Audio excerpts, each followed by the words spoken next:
Hi అండి, అందరూ నమస్కారం. నేను మీ Venugopal from Josh innovations private limited Edunine career guidance. సంయుక్తంగా మీకు అవసరమైనటువంటి అనేక వీడియోస్ నేను ఎప్పటికప్పుడు అందిస్తూ ఉన్నాను. ఇందులో భాగంగా సిబిఐటికి వచ్చేసి హైకోర్టులో ఫీజులు పెంపుదల చేస్తూ ఉత్తర్వులను తెచ్చుకుంది. సో ఈరోజు సిబిఐటి ఫీజు ఎంత అంటే టెక్నికల్గా 2 lakhs rupees per annum. So ఇప్పటివరకు ఇది అఫీషియల్గా జరిగింది. అంతకుముందు వీళ్ళది 130 ఎంత ఉండింది ఫీజు. ఈ 135 నుంచి 2 lakhsకి వీళ్ళ ఫీజు అయితే పెరిగింది.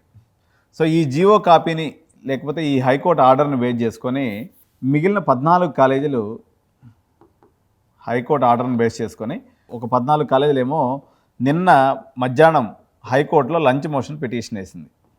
హైకోర్టులో లంచ్ మోషన్ పిటిషన్ అంటే ఎమర్జెన్సీ పిటిషన్ అని.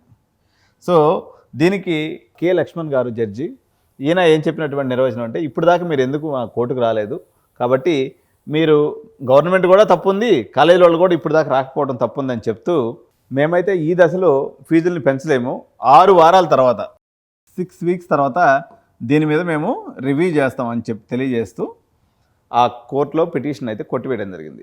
సో ఇది వేల కోట్ల వ్యాపారం కాబట్టి ఆబ్వియస్గా వీళ్ళందరూ కూడా మళ్ళీ సుప్రీంకోర్టుకి వెళ్తారు.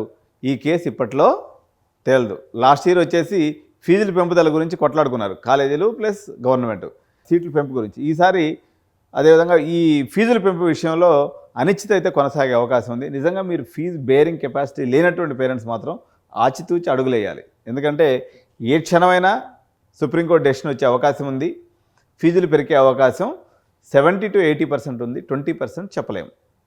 కాబట్టి వీళ్ళందరూ అయితే రేపు మధ్యాహ్నం లంచ్ మోషన్ పిటిషన్కి సుప్రీంకోర్టుకి వెళ్ళే అవకాశం ఉంది. రేపు సాటర్డే కాబట్టి మోస్ట్లీ మండే రోజు అయితే డెఫినెట్గా వీళ్ళు సుప్రీంకోర్టుని ఆశ్రయించే అవకాశం అయితే ఉంది. ప్రభుత్వం కూడా దీని మీద ఎట్టి పరిస్థితుల్లో కేసు గెలవకుండా చూడాలి కాలేజీలు అని చెప్పి గట్టి ప్రయత్నం చేస్తుంది. కానీ సో వీళ్ళిద్దరు కొట్లాటలో సామాన్య జనాలు అయితే తీవ్రంగా నష్టపోతున్నారు, నలిగిపోతూ ఉన్నారు.